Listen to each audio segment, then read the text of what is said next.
हिदायत के कमजोरी फर्ज मुख्तलिफ थे, अंदाज के कमजोर आगा मुख्तलिफ थे।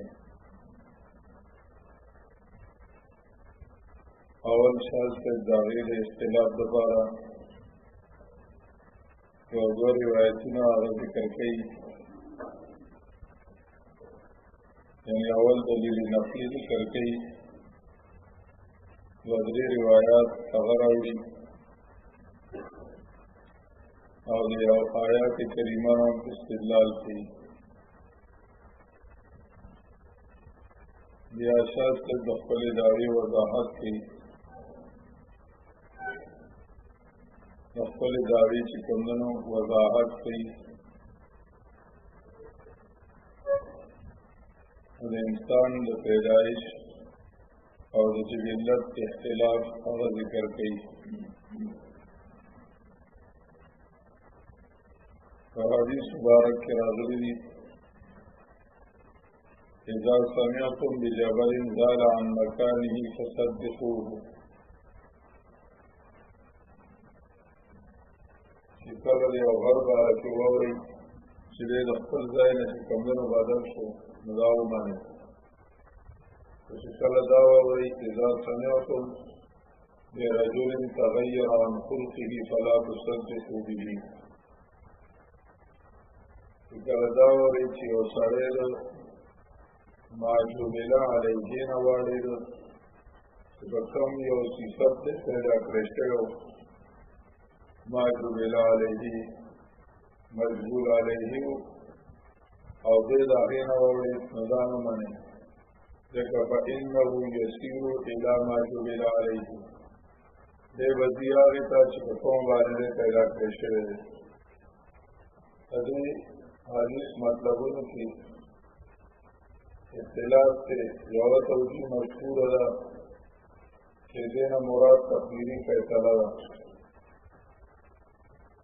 तकदीरी फैसला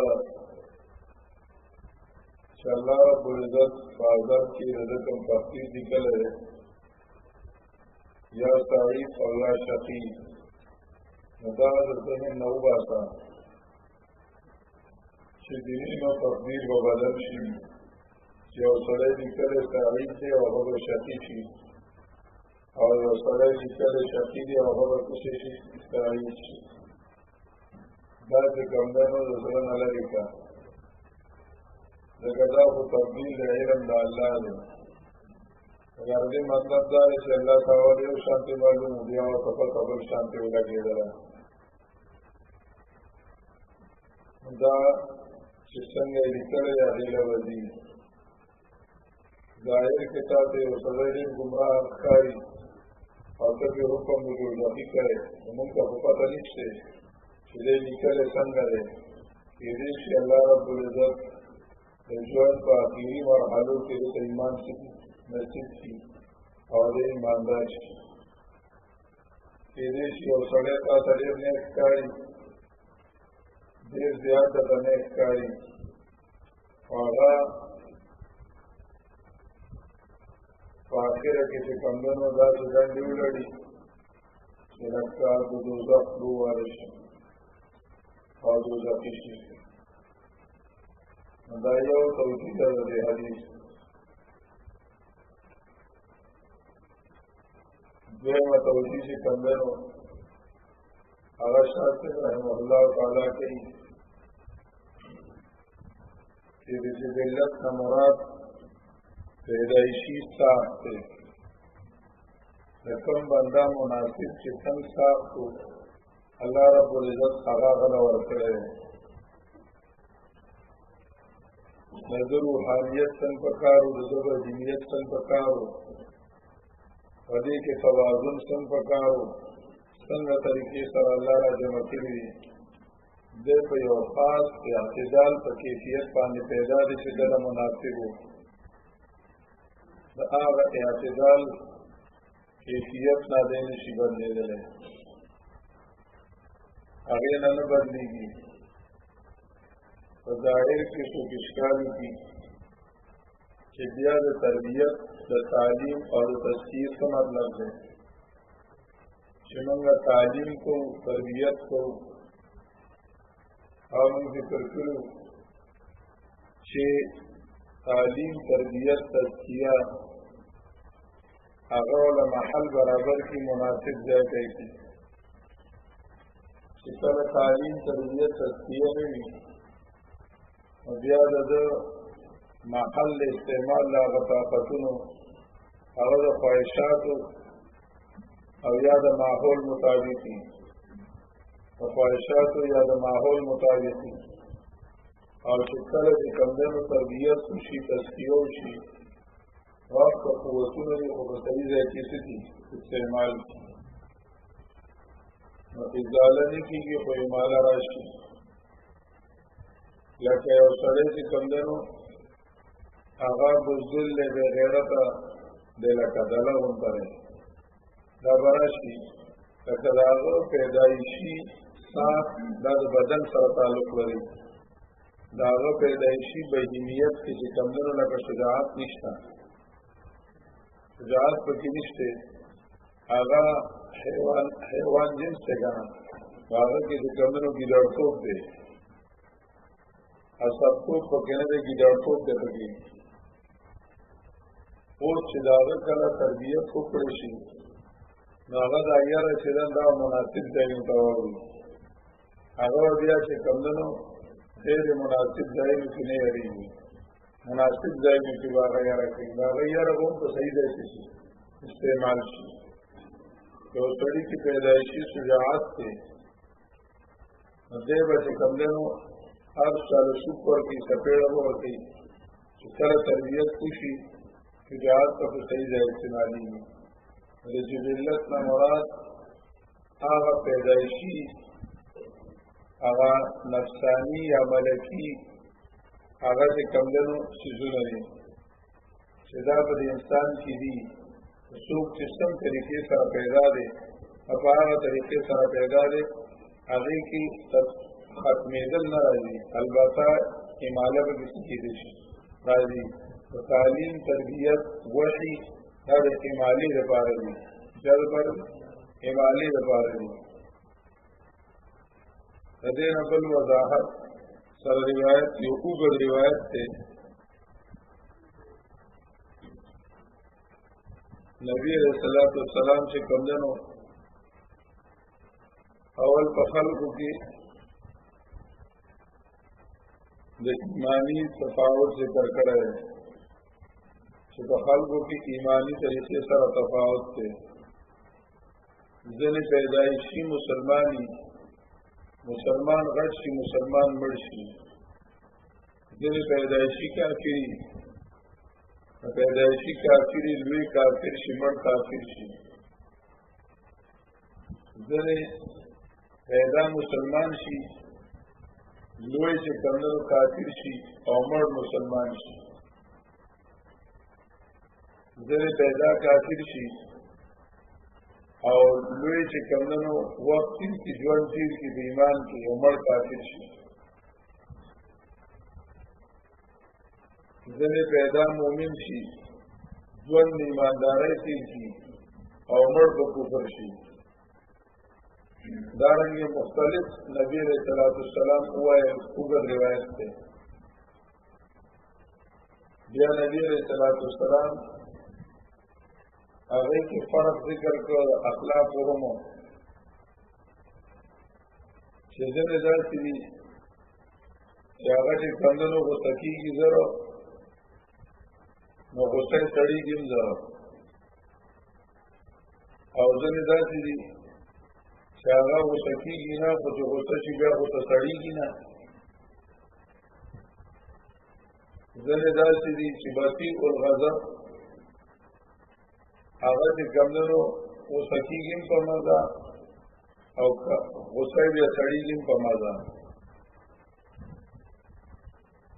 دا مختلف طبقات په دې کې دي دارنګه همدغه روایت کې نبي علیه السلام فرمایل نبی علیہ السلام چې کمدنو فرمایل چې زنو له قرض ورکړي لکه زرې دله واپس کوي او ځنې زر نه واپس کوي. د شاپور شیخ رحمه الله تعالی خبره ځنې سمندري او ځنې کویي او ځنې جیبي ځنې صندوقي. ځنې سمندري چې پیسې ولا ورکړي نو ګرځه نو سمندر ته چې پیسې ارتاو کړو بیا ورته څه کوي. او ځنې کویي وپې موپې به ووایي او جوړه جامې به زاړې کړي او سب جوړه پیزار به ورته پیدا به کړي. ځنې صندوقي چې ورته ووایي نو پلانکي ټایم راشه دله به درکړم. او ځنې جیبي خو چې څنګه ورته ووایي نو ډایرکټ یې دله درکړي. دا د خلقو عاداتو کې اختلاف دی. الا ان بني ادم خلقوا على طبقات شتى فمنهم ما يولد مؤمنا فذكر الحديث بطوله وذكر طبقاتهم في الغضب وتقاسي الدين. او نبی علیہ السلام د دې طبقات ذکر کړل، د غضب بارکیم او د قرضې د ادا کولو بارکیم. درېم یو روایت کې الناس معادن کمعادن الذهب والفضه. خلک چې کمدنو درنګونه دي کانونه دي. درنګ کې کان کې هرنګه څیز پیدا کېږي، سره پکې هم پیدا کېږي، سپین پکې هم پیدا کېږي او بې قیمته قیمتي هرنګه پکې هغې کې هم اختلاف دی کې تفاوت پکې شته دی.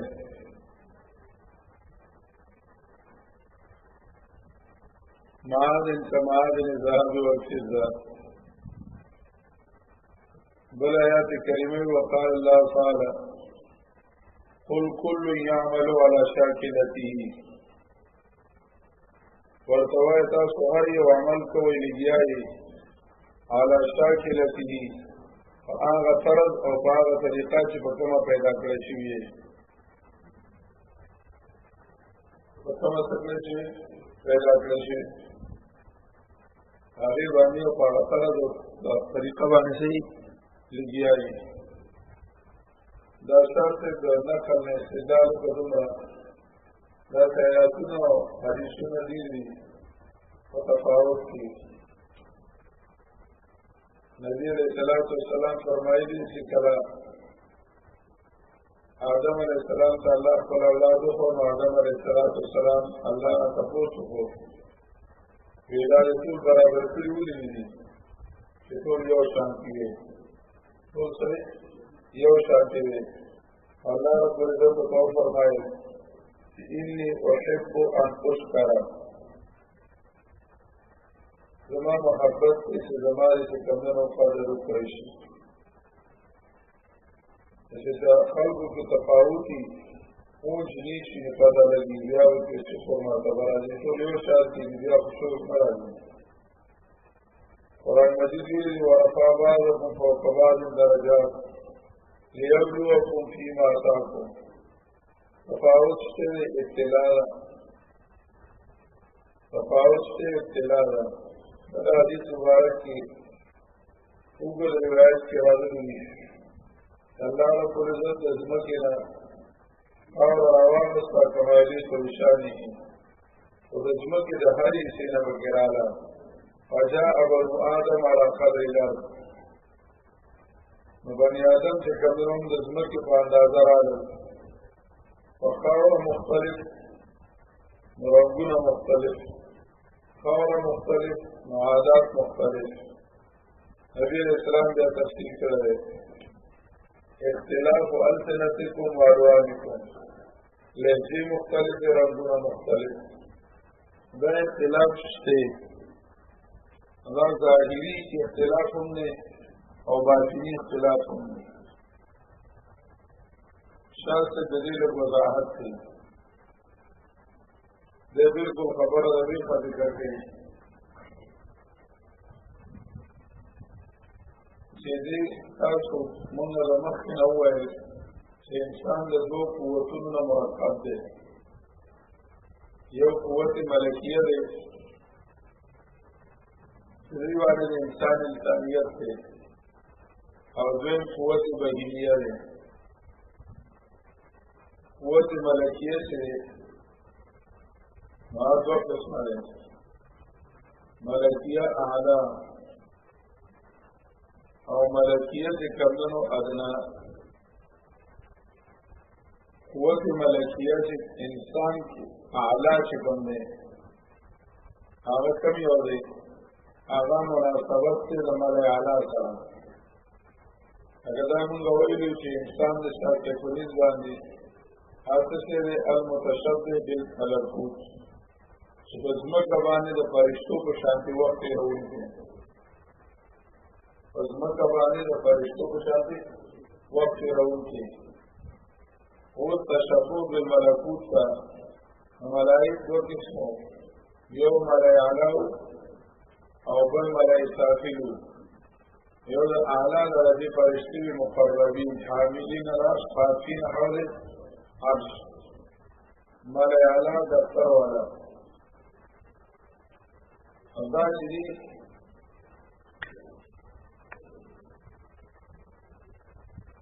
د انسان دلته ځینې انسانان داسې شاید چې قوت ملکي اعلی وي د هغې مشابهت د ملای اعلی سره د هغې صفتو په اسماء الهیو باندې ځان رنګ کول اسماء الهیو باندې ځان رنګ کول. نو انسان دلته هم په هغې باندې ځان څکي رنګ کړي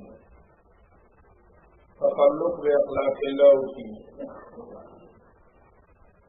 هغوی چې کمدنو په دقایقو د جبروت باندې پوهېږي هغوی ته قرابت حاصل دی نو په دقایقو د جبروت پوهېږي نو دی هم ځان چې کمدنو پوهې کړي. درېیم هغوی په ځمکه باندې د نظام صالح دپاره سوچ کوي چې دلته کمی نو هغه هم د نظام صالح دپاره سوچ کوي او نظام صالح حاصلوي. اراده او همت یې وي چې یاره څنګه به چې کمدنو دا نظام قایمېږي. دا ملکیت اعلی دی. دویم دی ملکیت ادنا. د هغوی کار دا و چې ملای سافل ته د ملای اعلی نه کوم حکم راشي بس اگر پرې پوهېږي نه او ټول جوانبو باندې احاطه کړي نه وي خو بس د هغې په پوره کولو کې ځان فنا ګڼي او خپله بقا د هغې په پوره کولو کې ګڼي او محنت کې کوشش کوي چې همت یې دا وي چې ځان پاک ساتي ونقدس له ځان څه ساتي پاک ساتي او الوات د بهیمیت آغاز راوړي. په انسانانو کې هم ادنا ملکیت والا دا دي چې هغوی ته کوم حکم د شرع وشي دا د عالم بالا حکم دی که نه نو هغه باندې عمل کوي هغوی باندې عمل کوي او ځان چې کمدنو د الواسو د بهیمیت نه او د ګندګو د بهیمیت نه ځان ساتي. یو ملکیت تو اعلی بل ملکیت ادنا بینهما متوسطات کثیره. تو لکه شرط صرف لنډ لنډ ذکر کوي.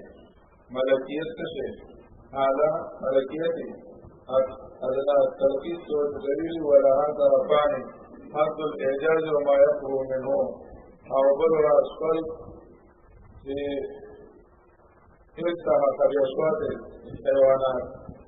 یو اسفل جویل یو بینهما متوسطات کثیره. ذکر شان دلته هم نه